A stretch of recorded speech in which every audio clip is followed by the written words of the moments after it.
আসসালামু আলাইকুম ওয়া রাহমাতুল্লাহি ওয়া বারাকাতুহু। পৃথিবীর এক এক অঞ্চলে এক এক জায়গায় এক এক রকমের প্রাকৃতিক দুর্যোগ হয়ে থাকে এবং যেখানে যেরকম প্রাকৃতিক দুর্যোগ হওয়ার কথা সেটি সেখানে হওয়াটাই বরং স্বাভাবিক এবং এটি আল্লাহ সুবহানাহু ওয়া তাআলার নিয়মের অংশ, সিস্টেমের অংশ। এই সমস্ত প্রাকৃতিক দুর্যোগ আল্লাহ তাআলা কখনো কখনো দিয়ে থাকেন আমাদেরকে পরীক্ষা করবার জন্য, আবার কখনো কখনো দিয়ে থাকেন আমাদের কোনো কৃতকর্মের নগদ শাস্তি স্বরূপ, যাতে করে আমরা সতর্ক হয়ে ফিরে আসতে পারি মন্দ কর্ম থেকে। আবার কখনো কখনো আল্লাহ তাআলা বিপদ আপদ দিয়ে থাকেন মানুষের মর্যাদা বৃদ্ধি করবার জন্য সবরের মাধ্যমে। অতএব ঝড় জলোচ্ছ্বাস আমাদের এই অঞ্চলে প্রায় হয়ে থাকে। এগুলো নানা উদ্দেশ্যে হতে পারে, নানা কারণে হতে পারে। আমরা এটি কি কারণে হয়েছে সেটি নিশ্চিত করে কখনোই বলতে পারবো না, কারণ সেটা একমাত্র আল্লাহ তাআলা ভালো জানেন সেটি আমাদের আযাব হিসেবে এসেছে নাকি পরীক্ষা হিসেবে এসেছে নাকি অন্য কোনো উদ্দেশ্যে এসেছে। তবে নবী করিম সাল্লাল্লাহু আলাইহি ওয়াসাল্লামের সুন্নাহ এর আলোকে ঝড় জলোচ্ছ্বাস যখন হবে, তুফান যখন হবে, প্লাবন যখন হবে, তখন আমরা বেশ কিছু মাসনুন আমল করতে পারি। তোমাদের থেকে সর্বপ্রথম যে আমলের কথা আমরা বলবো তা হলো, একজন মুসলিম তিনি এ ধরনের পরিস্থিতির পূর্বাভাস পেলে তিনি শুরু থেকেই সর্বোচ্চ সতর্ক থাকার চেষ্টা করবেন এবং যখন ঝড় জলোচ্ছ্বাস শুরু হয়ে যাবে এবং বৃষ্টি ভয়াবহ আকার ধারণ করবে, তখন নবী সাল্লাল্লাহু আলাইহি ওয়াসাল্লামের সুন্নাহগুলোকে তিনি অক্ষরে অক্ষরে মেনে চলবেন এবং নিজে সর্বোচ্চ সতর্ক থাকবেন। এ সম্পর্কে যারা বিশেষজ্ঞ আছেন তারা যে সমস্ত সতর্কবার্তা দিয়ে থাকেন, যে সমস্ত সতর্কীকরণ আমাদেরকে করে থাকেন এবং যে সমস্ত পরামর্শ দিয়ে থাকেন, সেগুলো একজন ঈমানদার সর্বোচ্চ গুরুত্ব দিয়ে আমল করবে। এটা হলো প্রথম কাজ। কারণ আমি আমার সাধ্য অনুযায়ী সতর্ক থাকার, আত্মরক্ষার জন্য সচেষ্ট থাকব, এর পাশাপাশি আল্লাহ তাআলার কাছে দোয়া করব।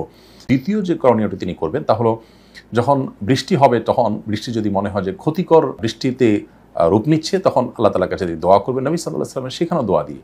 আর সেটি হলো আল্লাহুম্মা সাইয়্যিবান নাফিআ, আল্লাহ উপকারী বৃষ্টি আমরা আপনার কাছে চাই।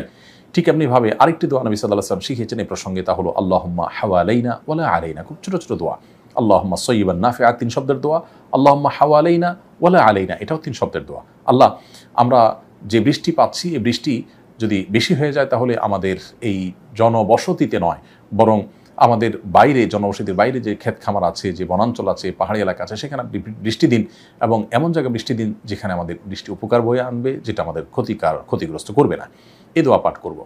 তৃতীয়ত করণীয় হলো, এই বৃষ্টি বাদল এগুলো যদি ঝড় জলোচ্ছ্বাসে রূপান্তরিত হয় এবং এটি যদি রীতিমতো তুফান এবং প্লাবনে পরিণত হয়, তাহলে সেক্ষেত্রে এই ধরনের ঝড় এবং তুফান থেকে আত্মরক্ষার জন্য নবী সাল্লাল্লাহু আলাইহি ওয়াসাল্লামের আরেকটি শেখানো দোয়া আমরা করব তৃতীয় আমল হিসেবে। সেটি হলো আল্লাহুম্মা ইন্নী আসআলুকা খায়রাহা ওয়া খায়রা মা ফিহা ওয়া খায়রা মা উরসিলাত বিহি ওয়া আউযু বিকা মিন শাররিহা ওয়া শাররি মা ফিহা ওয়া শাররি মা উরসিলাত বিহি।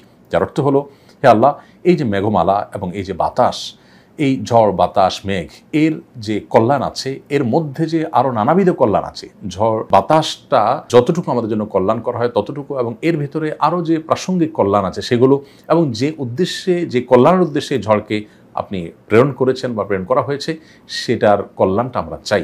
এবং এই ঝড় যে ক্ষতি আমাদের করতে পারে এবং এর মধ্যে আরও নানাবিধ যে ক্ষতিকর দিক থাকতে পারে, যেমন শিলাবৃষ্টি, আরও অনেক ক্ষতি থাকতে পারে, সেগুলো থেকে এবং যে অকল্যাণ নিয়ে আপনি এটাকে প্রেরণ করেছেন সেটার যেন আমাদেরকে স্পর্শ করতে না পারে, তার ক্ষতি থেকে আমরা আপনার কাছে পানা চাই। আবার চতুর্থত যে আমলটি করব তা হলো, যখন ঝড় জলোচ্ছ্বাস দেখা দিবে তখন আমরা সবর করব, ধৈর্য ধারণ করব। বিশেষ করে যখন বাতাস বইতে থাকবে খুব জোরে, যার দ্বারা আমরা হয়তো কোনো কারণে ক্ষতিগ্রস্ত হতে পারি, তখন আমরা সেই বাতাসকে, ঝড়কে গালিগালাজ না করে সবর করব। কারণ নবী সাল্লাল্লাহু আলাইহি ওয়াসাল্লাম সহিহ মুসলিম হাদিসে বলেছেন যে তোমরা বাতাসকে গালি দিও না, বাতাসকে গালি দিও না এবং মন্দ কথা বলো না। অনেক সময় আমরা ধৈর্য হারিয়ে ফেলে আমরা আল্লাহর সমস্ত সৃষ্টিকে গালমন্দ করে বসি এবং বাজে মন্তব্য করে বসি। সেটি না করি। নবী সাল্লাল্লাহু আলাইহি ওয়াসাল্লাম বলেছেন আমরা যেন আল্লাহর কাছে পানা চাই, আশ্রয় চাই এবং এর কল্যাণটা কামনা করি, অর্থাৎ দোয়া করি। পঞ্চম এবং সর্বশেষ করণীয় যেটি বলতে চাই তা হলো, ঝড় জলোচ্ছ্বাস যখন দেখা দিবে বা প্লাবন দেখা দিবে বা বৃষ্টি হবে, সেটি যখন ভয়ঙ্কর রূপ ধারণ করবে, তখন আমরা আল্লাহর দিকে ভিতর সন্ত্রস্ত হয়ে আল্লাহর কাছে পানা চাইব। অনেক সময় নবী সাল্লাল্লাহু আলাইহি ওয়াসাল্লাম এই জাতীয় পরিস্থিতিতে মেঘমালা দেখলে, ভয়াবহ বৃষ্টি বাদল হতে পারে সেরকম আশঙ্কা করলে তিনি মসজিদে এসে আশ্রয় নিতেন এবং আল্লাহর দিকে রুজু হতে মনোনিবেশ করতেন। ঠিক